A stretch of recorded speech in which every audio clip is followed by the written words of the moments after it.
Cricket और राजनीति में गूगली मारी जाती है अपने विरोधी की विकेट गिराने के लिए, मगर उत्तर प्रदेश में एक दल ने अपनी ही टीम के खिलाड़ियों के लिए गुगली सरीखी स्थिति पैदा कर दी है।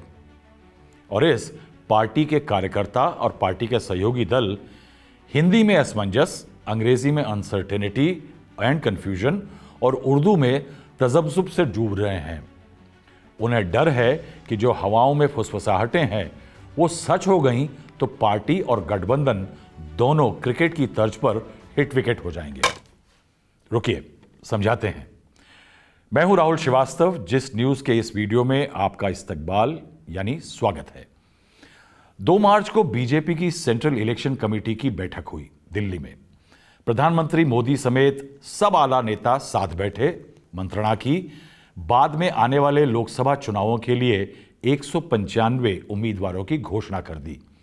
तब से अब तक बीजेपी ने 6 लिस्ट के जरिए 405 उम्मीदवारों की घोषणा कर दी है। मगर पहली लिस्ट में डंके की चोट पर बीजेपी ने बिगुल बजाया, बनारस की सीट को कॉन्स्टिट्यूएंसी नंबर 1 घोषित करके। लोकसभा 2024 के लिए सबसे पहले घोषित उम्मीदवार बने प्रधानमंत्री नरेंद्र मोदी। 6 लिस्ट के जरिए बीजेपी ने अभी तक लगभग सभी दिग्गजों और तोड़-फोड़ कर लाए गए ज्यादातर दल बदलुओं की सीटों का पूरा फैसला कर दिया है।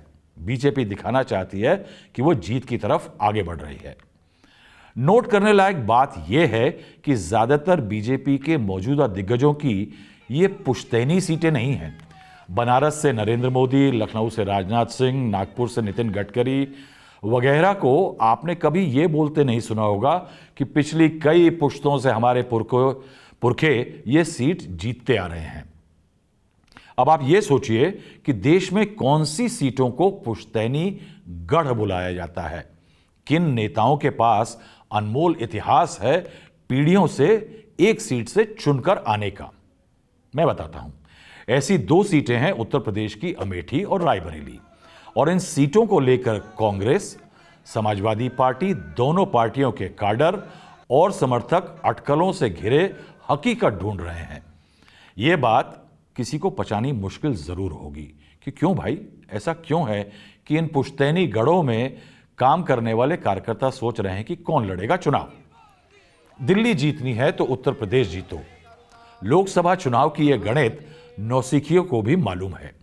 बीजेपी ने दिल्ली के तख्त का ताला 2014 में उत्तर प्रदेश की 80 में से 71 सीटें और 2019 में 62 जीत कर खोला।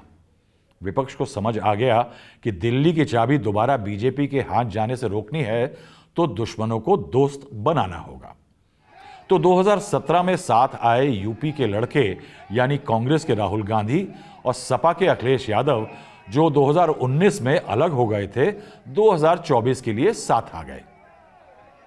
अब सबको दीगर है कि गठबंधन हौसले बढ़ाता है, जीत की खुशबू आने लगती है, मगर उत्तर प्रदेश में ऐसा नहीं हुआ है। अब अमीर खुसरो लिख गए हैं कि बहुत कठिन है डगर पनघट की, कैसे मैं भर लाऊं मधवा से मटकी। राजनीति में हाथ मिलाने से दिल तुरंत मिल जाएं, चट मंगनी पट ब्याह हो जाए, ऐसा नहीं होता।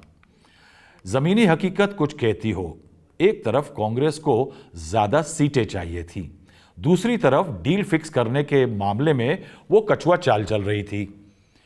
उकता कर अखिलेश यादव ने दांव चला, अपने 11 कैंडिडेट्स की घोषणा कर दी। कांग्रेस को झटका लगा।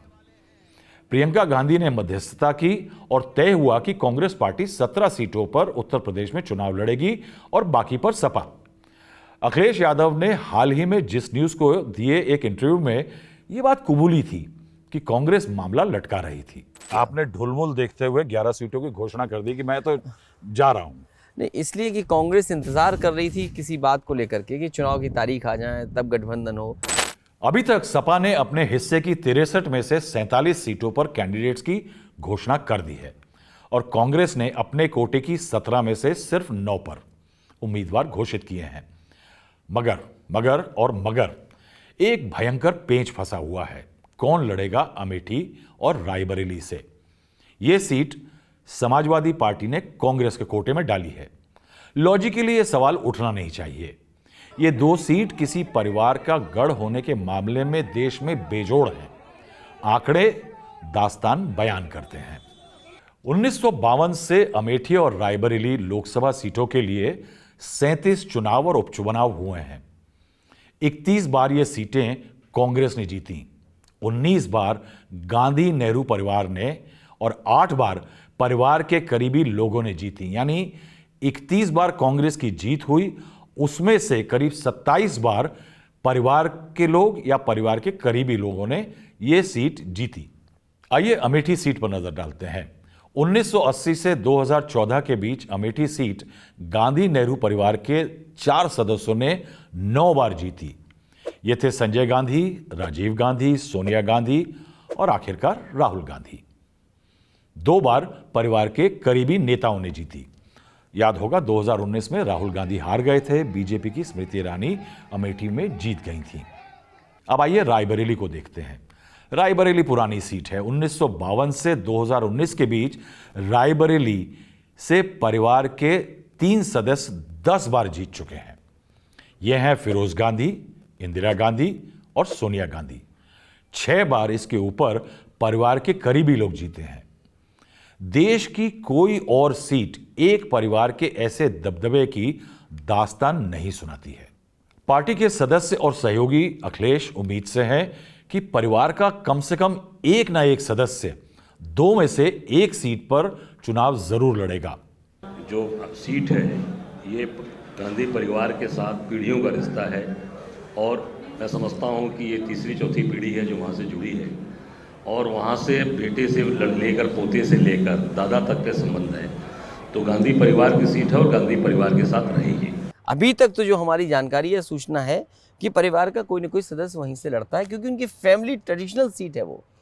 तो अंततः कोई ना कोई उनके परिवार का ही वहाँ चुनाव लड़ेगा। परिवार means from the Gandhi Nehru family. हाँ, कोई परिवार का ही लड़ेगा। Both the seats. वो आपको लगता है कोई सिग्नल मिला है कि अभी नहीं मिला है, डिसीजन नहीं हुआ है अभी? मैं समझता हूँ कांग्रेस उस बात में तय कर लेगी, क्योंकि ये कांग्रेस का विषय है और कांग्रेस के पास सीट है। कांग्रेस की बहुत पुरानी ये सीट है, तो उसी में कोई तय करेगा। पार्टी के तमाम उत्तर प्रदेश के नेता ऐसी ही उम्मीद लगाए हैं, लेकिन कांग्रेस के सूत्र कहते हैं कि पेंच बुरी तरह फंसा हुआ है। परिवार के अंदर इन 2 सीटों पर गहन मशवरा जारी है। आइए देखें पेंच आखिर फंसा कहां पर है। राहुल गांधी का नाम वायनाड की सीट लड़ने के लिए तय हो चुका है। सोनिया गांधी रायबरेली और लोकसभा छोड़कर राज्यसभा चली गई हैं। सवाल जिनके जवाबों की तलाश है वो ये है कि क्या राहुल गांधी वायनाड के साथ अमेठी से भी चुनाव लड़ेंगे? क्या प्रियंका गांधी रायबरेली या अमेठी से चुनाव लड़ेंगी?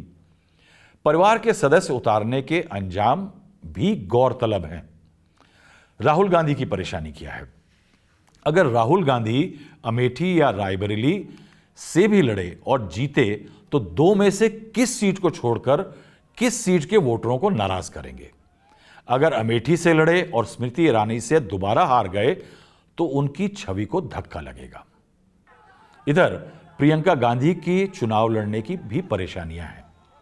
अगर प्रियंका रायबरेली से सोनिया गांधी की जगह चुनाव में उतरी और हारी तो जीवन का पहला चुनाव हारने का तमगा मिलेगा।